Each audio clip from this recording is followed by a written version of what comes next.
경희대학교 2018학년도 수시논술 대비 유형정리하겠습니다. 그런데 유형정리에 앞서 제가 말씀드리고 싶은 것은 제가 2016학년도 유형정리를 올려놓았는데 그 이후로 경희대 문제의 유형 스타일이 거의 변함이 없다는 것입니다. 세부 지시사항에서 약간의 미세한 변동만 있을 뿐 전체적인 골격은 유사한 만큼 다소 설명이 길어지더라도 전체 경희대 출제 유형의 윤곽을 살펴본다는 의미에서 이것을 먼저 듣도록 하겠습니다. 그리고 나서 마지막 부분에 2017학년도 기출 그리고 2018학년도 수시논술 대비 모의고사의 이 두 가지 유형을 정리해서 덧붙여 놓겠습니다. 따라서 이 유형과 지금까지 설명드린 유형이 어떻게 같고 다른지 한번 스스로 확인해 보시고 경희대 답안 작성에 참고해 주시기 바라겠습니다. 먼저 16학년도 유형 정리 듣겠습니다. 경희대학교 2016학년도 수시 유형 정리하겠습니다. 시험시간은 모두 인문계열, 사회계열, 체능계열 모두 2시간씩 시험시간이 주어지게 될 것이고 제목은 쓰지 말고 곧바로 답안지에 답안 작성하시면 되고 답안지에 특별한 표시, 특히 이모티콘 표시 같은 것은 절대 하지 마시기 바라겠습니다. 그리고 제시문 속의 문장을 그대로 쓰지 말라 이 얘기가 제시문을 전혀 인용하지 말라 이런 뜻이 아니라 제시문을 옮겨붙이는 서술을 하지 말고 제시문을 개념적으로 정리하거나 혹은 분석하는 그런 서술을 하라 이런 의미가 될 것입니다. 이를테면 제시문에 이솝우화의 토끼와 거북이 이야기가 나왔는데 학생 여러분들이 결국은 거북이가 토끼를 이겼다 이러면 제시문이 단순 요약이 되지만은 제시문에서는 거북이가 토끼를 이김으로써 성실함이 타고난 재능보다 중요하다는 사실을 보여준다 이런 식의 분석적 서술을 하라 이런 의미가 될 것입니다. 답안 작성과 정정은 학교에서 지급한 필기구를 사용하시오 이런 얘기를 하고 있는데 여러분들이 시험장에 가시게 된다면 이런 검은색 볼펜을 주게 될 것입니다. 제트스트림이라는 이런 펜인데 상당히 부드럽게 잘 써지는 펜입니다. 시중에서도 많이 보여지는 펜인 만큼 경희대 연습을 실전처럼 하고 싶은 학생은 이 펜을 사서 연습을 하시면 될 것입니다. 이 펜 하나가 6만원짜리인 거 아시죠? 따라서 대학에서 지급한 필기구를 사용하지 않거나 답안지에 특별한 표시를 한 경우 아까 말씀드린 이모티콘 감사합니다. 읽어주셔서 감사합니다. 경희대 진심 가고 싶삼 이런 말들을 맨 뒤에다가 표시하게 된다면 수시로는 못 가고 정시로 가야 될 것입니다. 그리고 지정된 분량을 준수하지 않은 경우에도 감점 또는 0점 처리를 하는 대학입니다. 그리고 답안 정정 시에는 원고지 규정법에 따라야 하고 수정액을 사용한 경우에도 역시 감점 처리를 한다 이렇게 밝히고 있는데 볼펜인 만큼 간단한 원고지 규정법 아주 주요한 것 몇 개만 소개해 드리겠습니다. 여러분들이 시험장에 알고 가셔야 될 교정부인데 첫 번째는 띄어쓰기 표시입니다. 사랑하는 조국에서 이렇게 띄어쓰기 표시. 그 다음에 이거는 필요 없는 거고 그 다음에 두 번째는 바로 고침 표시입니다. 한 글자를 고쳤을 때 이렇게 꺽쇠 그리고 두세 글자를 고칠 때 이렇게 성의 있게 짧은 자 가지고 가서 그 위에다가 수정하는 글씨를 써주시면 될 것입니다. 이것도 무시하면 될 것이고 지운 표시도 줄 2개만 이렇게 커서 지우게 되거나 혹은 뺐을 때 한글 이렇게 치고 이 표시를 해주면 될 것입니다. 그리고 넣은 표시가 있을 것입니다. 바로 위에다가 짧게 이렇게 집어넣고 넣은 표시를 해주시면 될 것인데 넣은 표시를 할 때 원고지 바깥에 글씨를 써놓고 이렇게 여기다 화살표를 끼워 넣는 것 그때 하지 마시고 바로 원고지 바로 위에 넣은 표시를 하는 것. 그럼 전체적으로 띄어쓰기 표시 그리고 한 글자 고칠 때, 여러 글자 고칠 때, 글씨를 없앨 때, 끼워 넣을 때 이런 정도만 알고 시험장에 가시면 교정보호는 충분하게 될 것입니다. 전체 답안 분량은 띄어쓰기를 포함한 분량입니다. 이제 사회계열과 그리고 인문계열을 분리해서 경희대학교의 답안 전개 유형을 말씀을 드리겠습니다. 따라서 따라서 자신이 지원하는 학과가 인문인지 사회인지 확인하셔서 지원학과에 따라서 답안 전개 유형을 설명 들으시기 바라겠습니다. 사회계열에서는 모두 3개의 문항을 출제를 하고 있는데 문제 1번이 분류한 뒤 요약하는 500자 문제, 그리고 문제 2번이 독해 적용의 700자 문제, 그리고 문제 3번이 수리 문제를 출제를 하고 있습니다.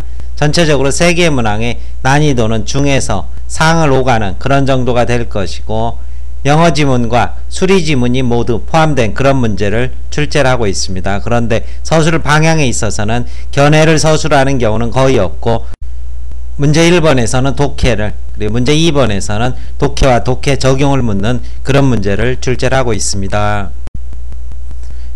제시문 구성을 보게 되면 전체적으로 6개 지문이 있고 그 중에 하나가 영어 지문이 포함되어 있습니다.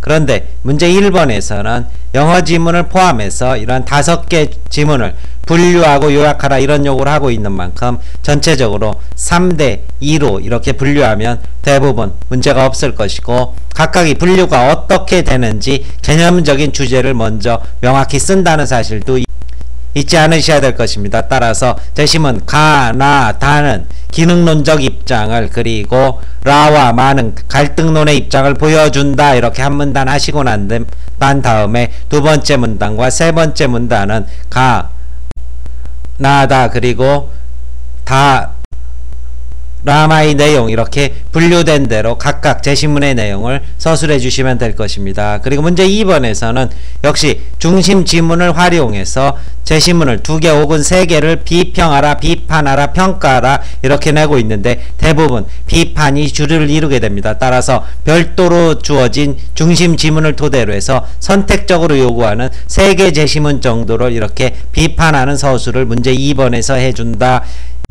이렇게 감을 잡고 가시면 될 것이고 플러스 여기에서 수리 문제가 출제가 되고 있습니다. 논술 기출의 역사 간단히 살펴보겠습니다.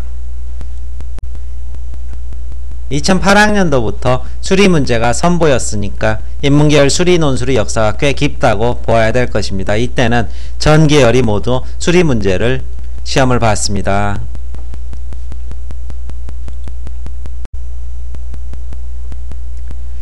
그리고 2012학년도부터 사회계열에서만 수리를 보기 시작했고 영어 지문은 인문 사회계열 모두 출제를 하다가 2013학년도부터는 인문계열에서도 영어 지문을 제외를 시켰고 사회계열에서만 유독 영어와 수리를 모두 동시에 출제를 해서 여전히 까다로운 그런 난이도를 보이고 있다 이렇게 보셔야 될 것입니다.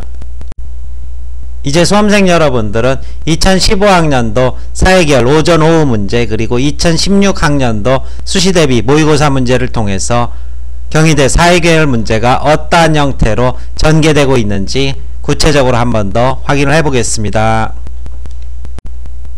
일단 언어 문제 1번에서는 분류한 뒤 요약하라 이런 요구를 하고 있고 문제 2번에서는 중심 지문을 토대로 해서 다라마의 논지를 평가하라 이런 요구를 하고 있습니다. 그리고 수리 문제에서는 이러한 주어진 상황을 토대로 해서 수리적 근거를 제시하라 이 부분이 먼저 전반부에 있고 후반부는 이러한 수리적 상황을 제시문과 관련지어서 언어적으로 서술하라 이렇게 2개로 구성되어 있습니다. 따라서 전반부 풀이 과정을 먼저 제시를 하고 난 뒤 후반부에서 전체적인 수치가 제시문과 어떤 관련이 있다는 이러한 코멘트를 반드시 붙여주셔야 될 것이고 700자 범위 내에서 상대적으로 그래프 등을 그리면서 자유롭게 서술할 수 있는 그런 형태로 답안지가 주어지게 됩니다. 따라서 문제 1번에 대한 답안을 보게 된다면 전체 공통 키워드가 어떻게 되는데 가나라는 어떤 키워드, 감성, 다마는 이성이다 이렇게 해서 개괄적인 분류를 하고 난 뒤 같은 입장끼리 묶어서 한 번 더 서술한다. 주제를 첫 문장에 넣어서 한두 문장, 한 문장, 두 문장 정도로 압축한다. 역시 다마에 대해서도 이렇게 압축을 해주고 있습니다. 문제 2번입니다. 기계적인 균등 분할을 하고 있고 바로 이 바가 중심 지문이라면 이 중심 지문을 토대로 해서 다의 핵심 내용을 먼저 서술을 하고 난 뒤 비판적 서술, 서술을 하고 난 뒤 비판적 서술, 서술을 하고 난 뒤 역시 키워드를 활용해서 비판적 서술을 하는 그런 형태로 답안 구성되어 있고, 수리답안지입니다. 앞부분에 주요한 풀이과정 그리고 풀이과정에 따른 수치적 정답 그리고 수치적 정답과 제시문과의 관련성인 언어적 서술 이렇게 덧붙이는 2단 구성으로 되어 있다는 사실 역시 눈여겨보셔야 될 것입니다. 2교시 문제입니다. 역시 문제 1번에서는 분류한 뒤 요약하라, 그리고 문제 2번에서는 중심 지문을 토대로 해서 가완하를 비판하라 이런 요구를 하고 있고, 문제 3번에서 수리 문제에서는 역시 수리적 근거를 먼저 제시한 뒤 제시문과 관련지어서 이 수치가 무엇을 의미하는지 서술하라, 700자 범위 내에서 그래프 및 수식을 사용해서 자유롭게 서술하라 이런 요구를 하고 있고, 답안을 보게 된다면 제시문엔 없지만 기능론과 이런 갈등론이라는 시각을 분명히 제시를 하고 있고, 이 답안에서는 각각 이렇게 분류해서 답안 제시를 하고 있는데 일반적으로는 이렇게 분류되는데 이것이 기능론과 갈등론에 따라서이다. 먼저 한 문단 써주고 난 다음 각각의 내용을 이렇게 두 번째 문단, 세 번째 문단 이렇게 쓰는 것이 일반적인 방법이다. 이런 정도 염두에 두시고, 논제 2번입니다. 역시 중심 지문과 나머지 비판 지문의 분량 안배가 기계적인 3등분으로 되어 있고, 후반부에서는 이 중심 지문의 키워드를 가지고 반드시 활용해서 비판한다. 답안에 적용하셔야 될 것입니다. 수리답안지입니다. 앞부분의 수치적 근거 그리고 후반부에서는 제시문과의 언어적 연관성 이런 서술을 하고 있고, 중간에 그래프까지 그리는 그런 답안지를 선보이고 있습니다. 2016학년도 모의고사 문제입니다. 역시 동일한 패턴을 유지를 하고 있는데 분류한 뒤 요약하라, 중심 지문으로 비판하라 이 틀을 그대로 유지를 하고 있고, 수리 문제와 그리고 언어적 서술 이런 식의 3번 문항이 구성이 되어 있고, 문제 1번에서는 세 단락 구성을 하고 있습니다. 상대주의와 그리고 절대적인 기준, 절대주의라는 이러한 개념어를 활용하고 있고, 각각의 내용을 분류에 따라서 요약하는 것. 역시 논제 2번에서도 기계적 배치를 하고 있는데 중심 지문의 내용을 토대로 해서 나머지를 이렇게 비판하는데, 이 문제의 특성을 나중에 정리를 해드리겠지만은 보게 된다면 이 중심 지문에는 알파, 베타란 요소가 다 들어 있습니다. 그런데 비판 대상의 지문에는 알파, 베타 뭔가 하나씩 빠진 지문을 배치를 함으로써 비판하는 그러한 문제 구성을 하고 있습니다. 수리답안지입니다. 주요한 수치적 계산 근거를 간략하게 소개한 뒤 언어적 의미 서술을 한다는 것 다시 한번 강조 말씀드리겠습니다.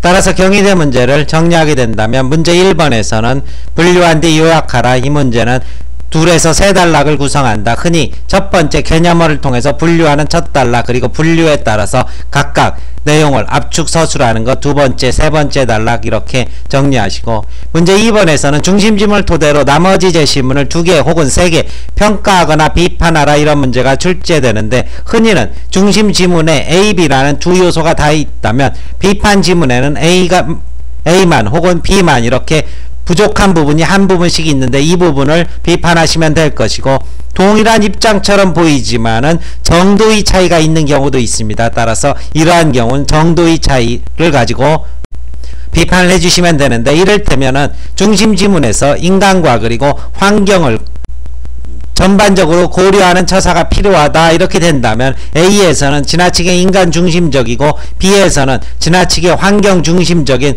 그런 지문이 있다면은 중심 지문과 달리 빠져있는 부분을 이렇게 비판하시면 될 것이고, 세 번째 지문에서는 역시 인간과 환경을 똑같이 강조하고 있다 이러면은 같은 입장이라고 생각하지 마시고, 혹시 그 정도의 차이에 있어서 지나치게 인간보다는 환경을 너무 우선시하고 있는 것은 아닌지 이런 정도의 차이까지도 비판을 할 때 반드시 염두에 두시고 답안 전개하셔야 될 것입니다.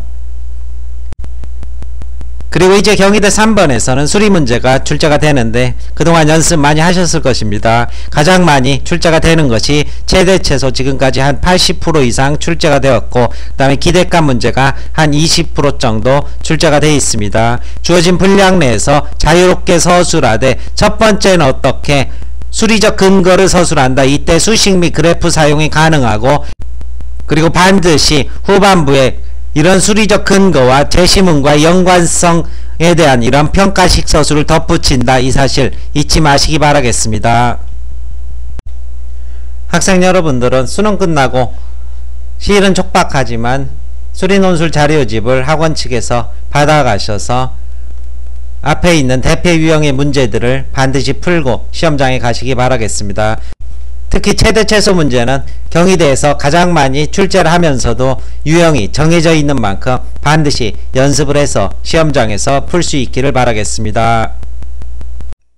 간단하게 당부 말씀 덧붙이면 제시문 정리할 때 가급적이면 주제를 첫 문장에 제시하라. 그리고 단순 요약의 느낌을 주지 않고 제시문을 인용하되 그 의미를 분석적으로 서술하면서 개념화된 말로 정리하라. 그렇게 되면은 단순히 제시문을 요약했다는 평가를 절대 받지 않을 것입니다. 그리고 문학지문과 같은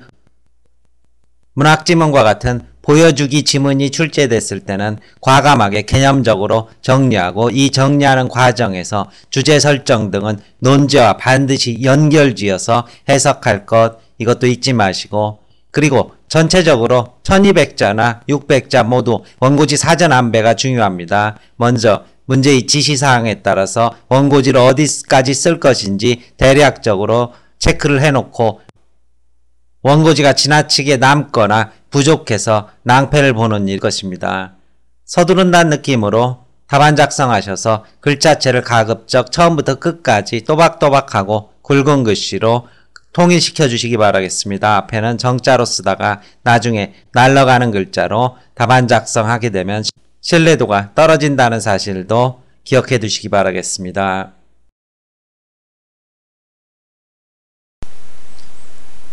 이제 2017학년도 기출 2개 문항과 모의고사, 온라인 오프라인 모의고사 2개의 문제를 살펴보게 된다면 모든 문제가 똑같습니다. 지시사항이 각 주장을 분류하고 요약하라. 따라서 문제 1번에 대해서는 먼저 공통적인 개념을 제시하면서 그렇지만 이 개념 속에서 어떠한 상반된 개념이 도출되고 이 개념에 따라서 가나다, 라마, 바가 묶이게 된다. 이 부분을 첫 단락에 배치하시면 될 것이고 그리고 묶은 것에 따라서 각각 같은 편끼리 이렇게 순차적으로 개념 요약을 해주시는 세 단락 구성 각 단락은 150자에서 170자를 쓰면 된다. 이렇게 문제 1번을 정리할 수 있을 것이고 한 가지만 더 덧붙인다면 모의고사에서 영어 지문이 빠져 있습니다. 따라서 영어 지문이 배제될 가능성이 있다. 이런 정도 염두에 두시고